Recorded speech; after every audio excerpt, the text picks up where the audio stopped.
Well, what a crazy week it's been in the culture wars. Let's dive straight in. And today I noticed on my Twitter feed on trending topics that Natalie Portman is going to play Thor in a forthcoming Thor movie. Chris Hemsworth out, Natalie Portman in. Now, Natalie Portman was already the love interest for Thor in the first two Thor films. She was dropped from the third one. She hasn't been in the Avengers films, but apparently she's going to be the new Thor. I don't know how they're going to work that into plot. She'll probably be able to pick up. She's worthy enough to pick up the Mjolnir hammer and become Thor. And somehow Chris Hemsworth is not going to be worthy, or he's going to get killed, or something like that. But anyway, the new Thor has to be a woman, of course, because this is 2019. This is what happens. Now, I explained in midweek why I think making 007 a black woman perhaps isn't a cause to panic at the moment, because I think by the end of Bond 25, she'll get killed somehow, and then James Bond will be 007 again. But in this case, is this kind of thing going to happen in Thor? She's going to be Thor temporarily, a placeholding Thor, and then Chris Hemsworth comes back and is the character at the end of the film. I don't know, but why go down this route at all? This gender bending of every character. It seems to me that it's not enough to take existing characters, and it always happens with existing characters. They're not creating female heroines up from scratch. I mean, in Norse mythology, there are female characters that Natalie Portman could have played. You know, there's Freya, there's Valkyrie, I don't know my Norse mythology that well, but there you could create a precedent for it. But no, they don't want to create a character from the ground up. They want to repurpose an existing character because brandings and brand recognition is so important, particularly for the Chinese audience. But at the same time, Hollywood feels it needs to be seen to be doing something to address the gender imbalances, where the Me Too movement has gone out of control. We can't have any masculine characters, particularly well-established ones, in the cinema anymore. Now let's give them a gender bend, or let's change their race, and let's try and make it that there will be one day no white male action heroes or heroes of any description in films. And I think this is bad, not for the reasons that you might think, that not purely out of race, but I just think characters are established. They're written a certain way, and they're put in a certain context. This is their background. This like with James Bond, he is a product of his culture, his society, his upbringing. The novels do paint a broad picture of Bond's background, and I just think once you start racial swapping or gender swapping that around, you're becoming detached from the source material. Same with Thor. Once you start saying, okay, can Thor be a woman? You're removing Thor from the character route and conception in order to push a political agenda. And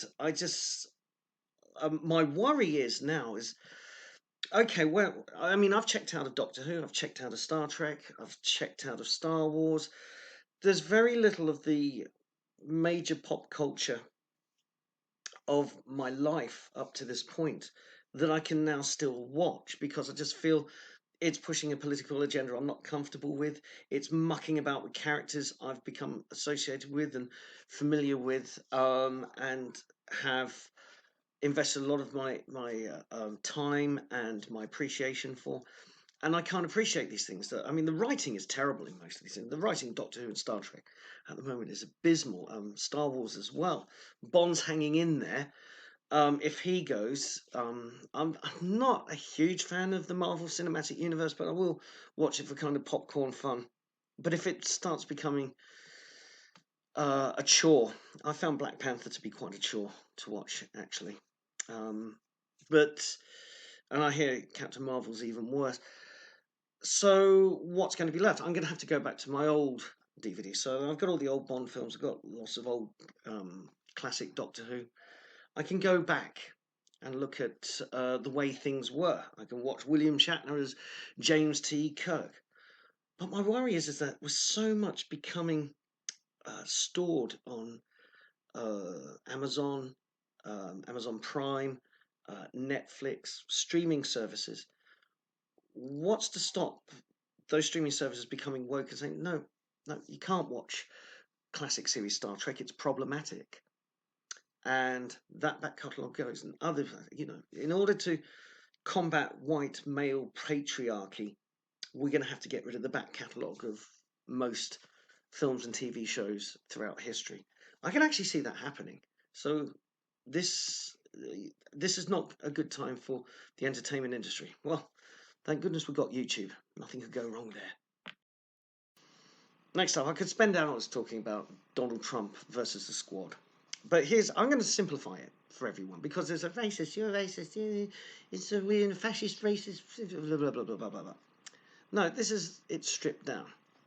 This is a battle of ideology, not about race. Okay, so the Squad represent actual socialism. Okay, that's what they want. They are constantly railing against the United States, its history, its traditions. Ilhan Omar says, "Oh, constitutionally speaking," as if she's a big supporter of the Constitution. No, she's not. Her actions and her words don't add up. She may say she's for the Constitution, but other things she says and other things she does shows that she doesn't care about the U.S. Constitution. And Trump's right to call the Squad out, saying, well, what is it that you believe about America? You don't seem to believe in America. You don't seem to believe in the America that the vast majority of people believe in. You don't believe in its history, in its culture, its traditions, the Constitution, its framework, what it does, how it's been, how it operates. So why are you here? There are other countries that are more in line politically with the Squad's thinking. Okay, and I think, when he's saying, go back and do good there, if you think that's better than what you've got here. So this is an ideological clash. Now, now, some people have said, oh, Donald Trump's calling out people who were chanting "send them back" at a Trump rally. And he was saying, no, no, no. And people saying, oh, has he caved? Again, I think he's actually on the money, because I think he does mean there's an ideological battle between the Squad and himself and the people that he feels he represents. But once people start chanting "send them back" and thinking it's about race, no, that's when I think he's right to call it out.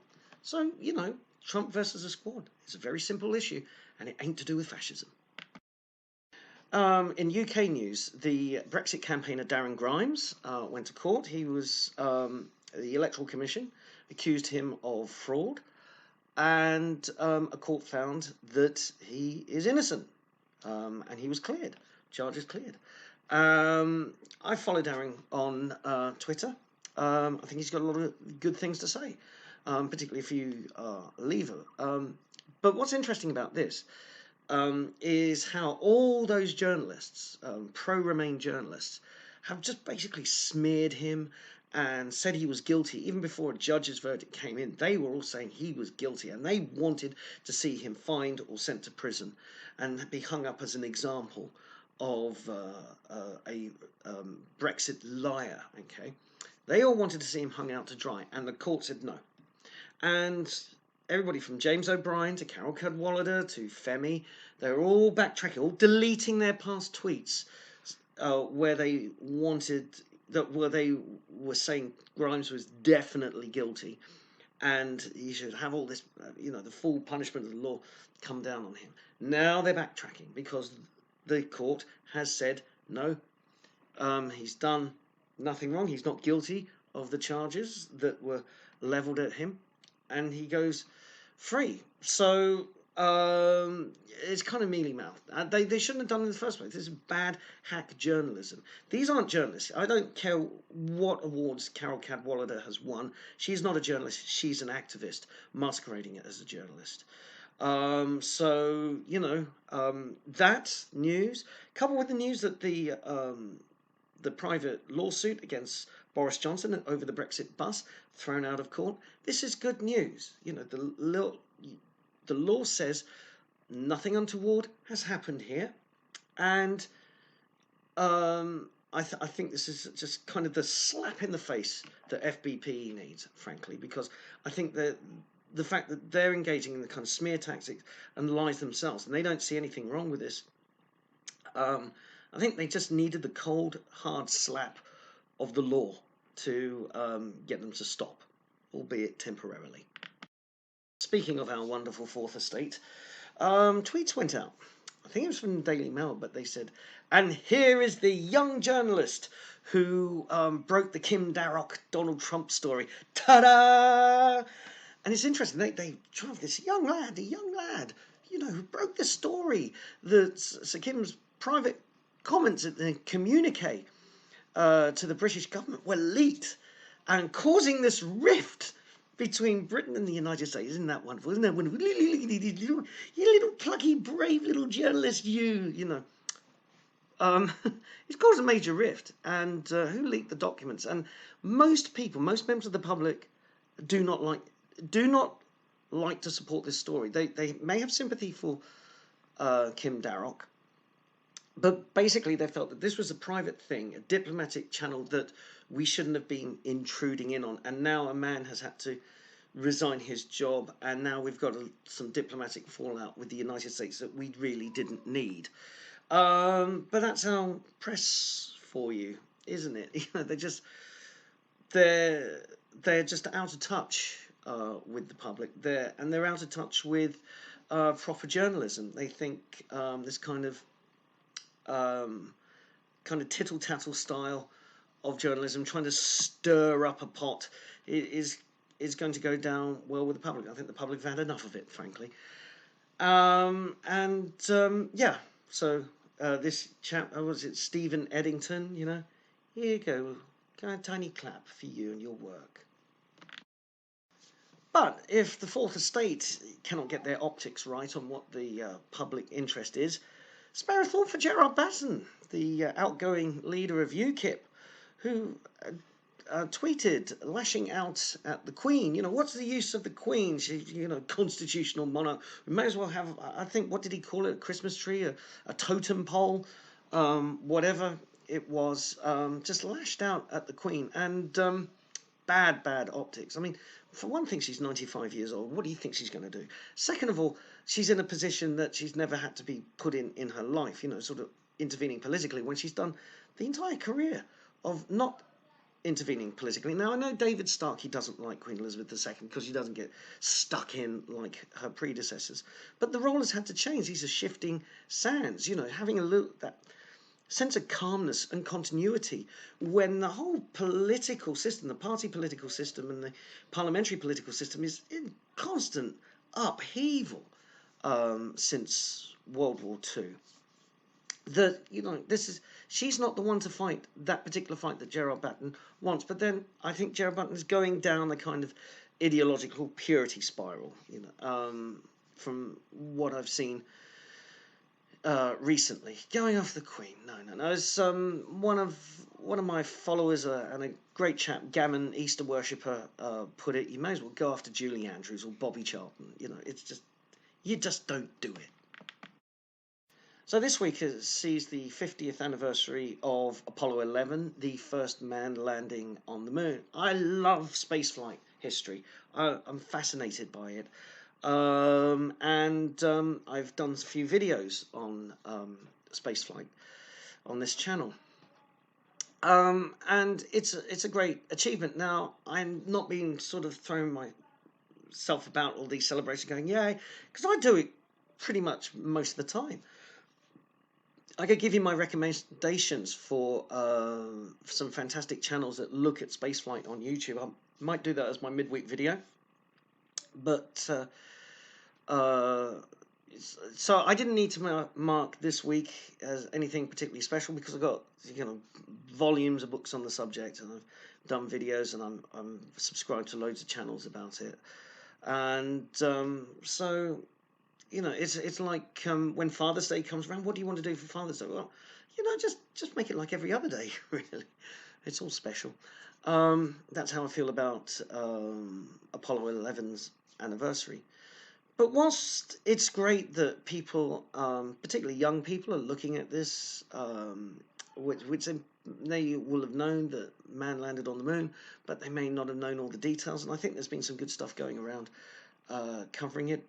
There are always those who are ready to piss on the parade. Now, we're not talking about the moon hoax believers, right? Because their history, I fought that battle a decade ago, and I was on the winning side there. Um, but this kind of, it's Whitey on the moon, it's colonization of the moon. And, there's the picture of Buzz Aldrin on the moon. We gotta decolonize the moon because it's violence, it's white patriarchy. And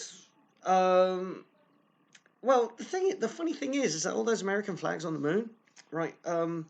Space has already decolonized the moon because the unfiltered sunlight on those flags have completely bleached them. A lot of the stuff that's on the moon's surface have been subjected to 50 years of just unfiltered sunlight, radiation, space radiation, micrometeorite bombardment, and they're not going to be in that great a condition, even though the footprints and a lot of other things will be absolutely untouched by anything like atmospheric conditions.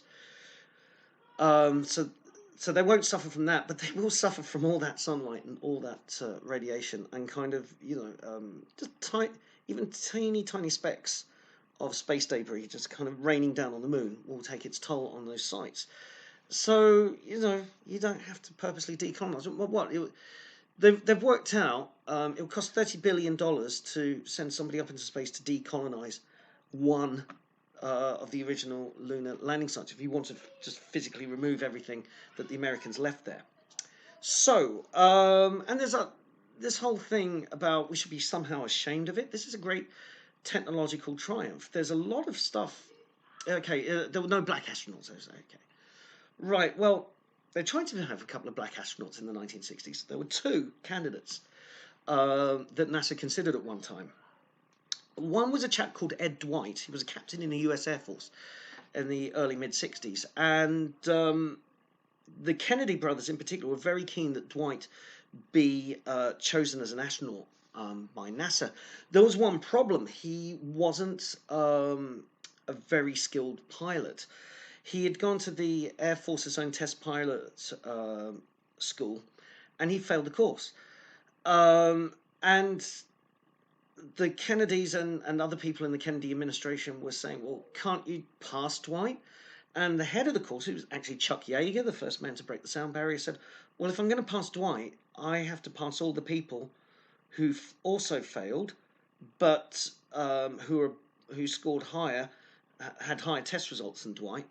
I'm going to have to pass them as well. There's no way I'm going to leapfrog him over another candidate. Yeager's mentality, merit was everything. I've read Yeager's autobiography, and he is just very hard on pilots. He thinks don't cut the mustard, no matter what their background was. It's when you're flying high performance jets and possibly even spacecraft, you've got to be on top of your game. And he says, there's far too many dead test pilots to show just what happens when mediocre test pilots get into the cockpits of these highly advanced experimental aircraft. So he wasn't prepared to pass Dwight through the test pilot school, and eventually things moved on. Kennedy was assassinated, Johnson took over, and Dwight was kind of forgotten about. The other one was a black test pilot called Robert Lawrence, quite the opposite to Dwight. He was highly skilled, highly competent, and he made it onto the X-15 program, which was the Air Force's tip-top experimental aircraft. If you've seen First Man, if you're one of the 6 people who went to see it, you will have seen at the start of the film Neil Armstrong test flying the X-15. So this was cutting-edge technology back in the 60s. And Lawrence was a talented pilot, and he was talked about being an astronaut. The only problem was he died testing aircraft. So he never got the chance. It wasn't until 1978 that the first black astronauts started coming through NASA's ranks. Why not sooner? Okay, so if Lawrence had been chosen, he probably would have been chosen in the 1966 or 1969 group of astronauts. So 66, they recruited test pilots. 1967, they recruited scientists. 1969, they again recruited test pilots. So Lawrence could have been in one of those two categories. After 69, NASA didn't hire any astronauts until 1978 because they were overstaffed, and Apollo was happening, and then that was going to wind down by 72. That left Skylab, and there was only 9 slots available on Skylab, and they already had about 30 or 40 astronauts in the call for 9 possible slots. And then that left Apollo Soyuz in 1975. Again, 3 slots. You're not in that crew. And then you had to wait till 1981 till the first shuttle flight. So, but there was a huge gap in astronaut recruitment, and they couldn't hire anybody between 69 and 78 anyway because they just weren't hiring astronauts. So 78 is the first time NASA were able to hire black astronauts and female astronauts, which they did at the earliest opportunity. But this whole pissing on the moon landing achievement thing, decolonize space, it's always about the Americans. Okay, all the left-wing critics in the New York Times and everywhere else, always banging on about, the Americans, the Americans, the Americans. Well, who was the first in space? It was the Russians. Okay, who colonized it first? Who put the first foot into space? It was the Russians. We don't hear about decolonizing space from the Russians, do we? No, no, no, no, no, no. No one's criticizing the Russians or the Soviet Union for that. Just the Americans. Makes you think, doesn't it? And finally, a story I didn't really want to cover, but it's kind of hot topic at the moment. This is what I call, I'm going to borrow a phrase from the UK police force, and this is what I call a spanner story, because like a spanner, it makes your nuts tighten. Lindsey Shepherd, the lovely free speech, no, I would say she's an activist now, but she was a postgraduate student who became a free speech activist because of the way she was treated at Wilfrid Laurier University in Canada. Well, she's been permanently banned from Twitter because, hey, all that jive that Jack Dorsey and his lawyer were talking about on the Joe Rogan show with Tim Pool. Yeah, we got to find a way of, just having the redemptive process. Maybe a ban won't be for life. Well, you're still doing this. How many months after that Joe Rogan show, and you're still doing permanent bans? And Lindsey Shepherd's now been permanently banned. Why? Because she called out a trans woman, whose name I'm not going to mention, because this person seems to be extremely litigious and will no doubt go after anybody mentioning their name who is critical of them. So, but we all know who we're talking about. Anyway, this person wants, well, what they want is a vaginal wax. The only problem is that they don't have a vagina.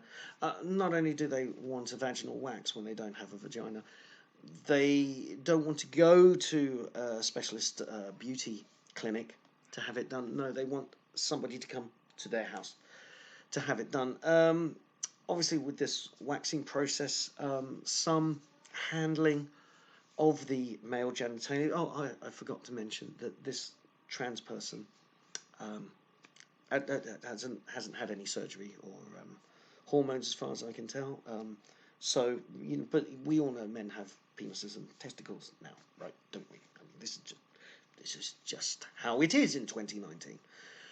So, there will have to be some cupping, some shifting in order for this procedure to take place. And lo and behold, some of these beauticians don't want to do it. I mean, some of them have cited religious reasons, Some of them have cited the fact that that's not what they're trained to do. And some of them have cited, goodness me, golly gosh, that they only deal with actual female clients with female working parts.